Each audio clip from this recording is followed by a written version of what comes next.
Nos gusta pensar que vivimos en la época más avanzada de la historia. Y sí, tenemos satélites, inteligencia artificial, móviles, fibra óptica y cafeteras que hacen más ruido que una moto vieja. Pero hay un detalle incómodo: muchas de las ideas que sostienen el mundo moderno no nacieron ayer. Nacieron hace siglos. A veces, milenios. El hormigón que estudian los ingenieros actuales ya lo usaban los romanos. Los molinos de viento vienen de una idea persa de hace más de 1000 años. La contabilidad empezó como tablillas de barro para apuntar grano, cerveza y ganado. Y el calendario que miras en el móvil tiene raíces en reformas hechas antes de que existiera el cristianismo. El pasado no era tan primitivo. A veces, simplemente no tenía enchufes. Hoy vamos a repasar 10 tecnologías antiguas que siguen vivas hoy. Algunas las usas sin darte cuenta. Otras parecen demasiado modernas para tener miles de años. Y alguna demuestra que nuestros antepasados no eran gente simple con túnica, sino personas resolviendo problemas reales con las herramientas que tenían. Empezamos. El hormigón romano sigue dando lecciones. Cuando pensamos en Roma, imaginamos columnas, legiones, emperadores con cara seria y señores discutiendo en latín. Pero una de sus grandes genialidades fue menos espectacular a primera vista: el hormigón. Los romanos usaban mezclas con cal, fragmentos de roca y materiales volcánicos como la puzolana. En algunas construcciones marítimas, esa mezcla reaccionaba con el agua de mar de una forma muy interesante. Con el tiempo se formaban minerales que podían ayudar a reforzar la estructura y cerrar pequeñas grietas. Dicho sin vender magia, no todo hormigón romano era indestructible, ni todo hormigón moderno es malo. Pero algunas obras romanas han resistido de manera asombrosa durante casi 2000 años. Muelles, puertos, cimientos, edificios, ahí siguen. Y mientras nosotros diseñamos materiales inteligentes que se reparen solos, los ingenieros actuales estudian recetas romanas para entender cómo lograron tanta durabilidad con recursos mucho más simples. Hay algo bastante humilde en esto: mirar una ruina antigua y darte cuenta de que quizá todavía tiene cosas que enseñarte.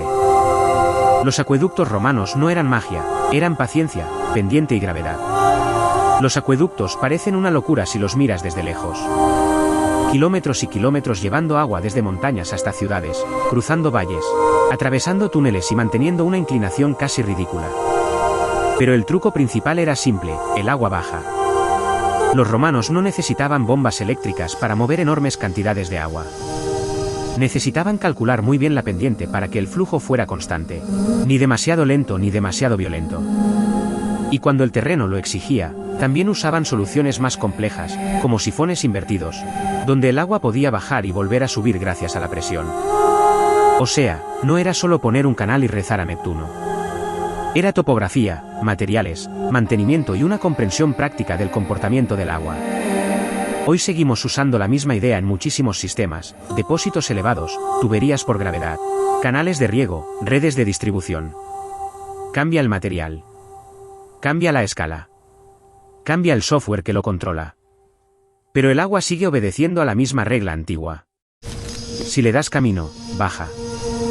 Los molinos de viento ya convertían aire en trabajo hace más de 1000 años. Mucho antes de que habláramos de energías renovables, transición energética o parques eólicos en mitad del campo, alguien miró el viento y pensó: esto empuja. Igual puede trabajar por nosotros. Los primeros molinos de viento conocidos se asocian a la región de Sistán, entre el actual Irán y Afganistán, hace más de 1000 años. Eran molinos de eje vertical, bastante distintos de los molinos europeos de postal con aspas enormes. Servían para moler grano y mover agua. La idea básica era brillante: transformar la energía del viento en movimiento mecánico útil. Hoy un aerogenerador moderno es infinitamente más sofisticado: materiales compuestos, electrónica, sensores, cálculo aerodinámico, generadores eléctricos. Pero en el fondo hay una misma intuición antigua: capturar algo invisible y convertirlo en trabajo. El viento no se ve, pero mueve el mundo. Y eso ya lo sabían mucho antes de que existiera la palabra kilovatio. El arco sigue siendo una de las mejores formas de convencer a la piedra de que no se caiga.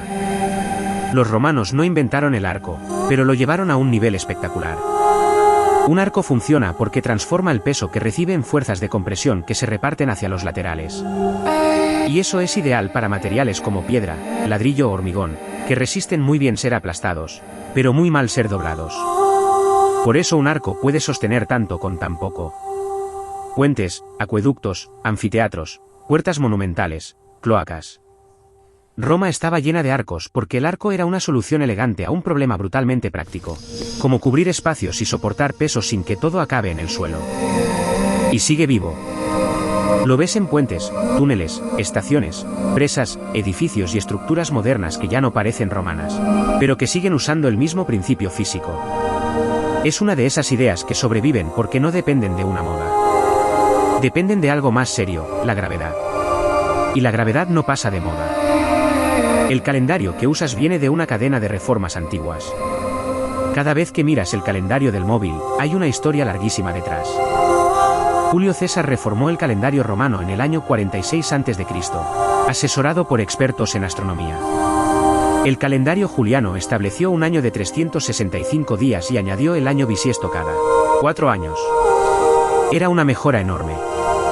Pero tenía un pequeño problema.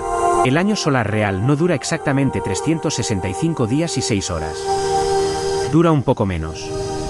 Esa diferencia parece mínima, pero acumulada durante siglos desplazaba las fechas respecto a las estaciones.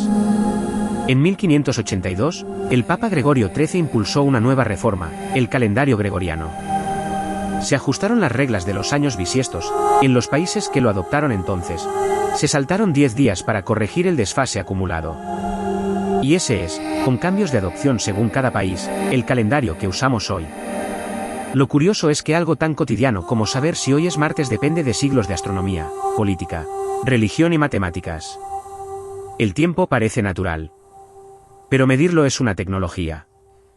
La rueda no fue solo una rueda. Fue la rueda con eje. La rueda es tan básica que casi da vergüenza explicarla. Pero precisamente por eso solemos subestimarla. Las primeras evidencias de ruedas aparecen hacia el cuarto milenio antes de Cristo, en zonas de Eurasia y Mesopotamia, y probablemente su uso más antiguo estuvo relacionado con tornos de alfarero antes de aplicarse al transporte. Pero el gran salto no era solo hacer algo redondo. Eso lo puede hacer un tronco.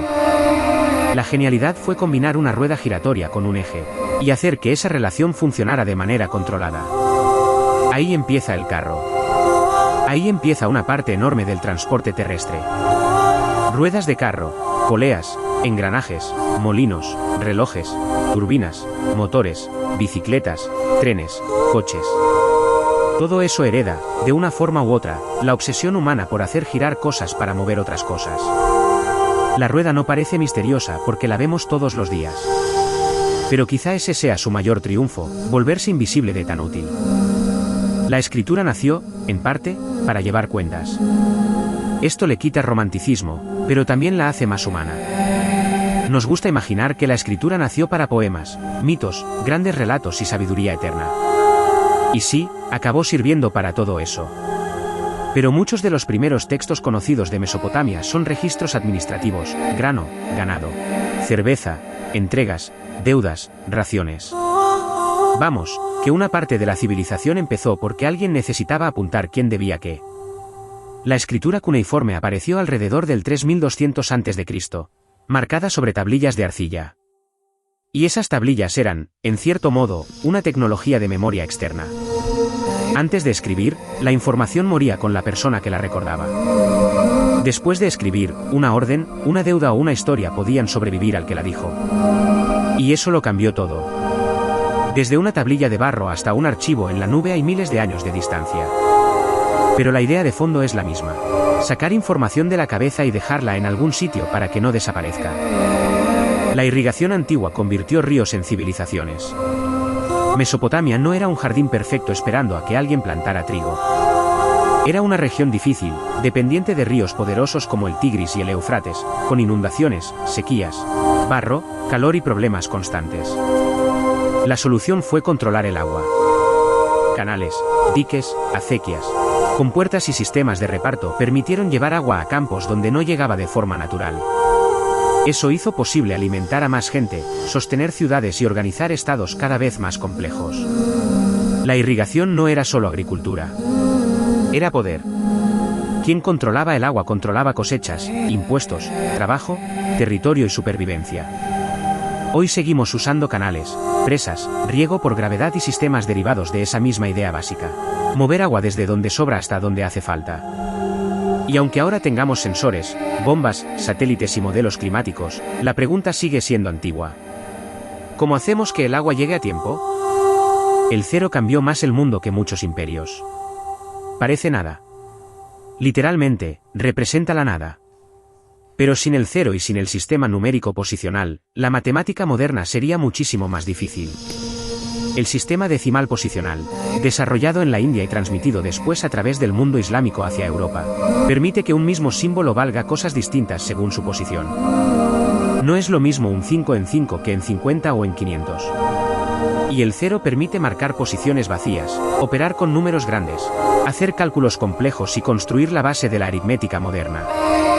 Sin ese concepto, olvídate de buena parte de la ingeniería, la contabilidad avanzada, la informática, los algoritmos y prácticamente todo lo que hoy vive dentro de un ordenador. Es raro pensarlo así, pero una de las tecnologías más importantes de la historia no fue una máquina. Fue una idea. Un símbolo para la ausencia.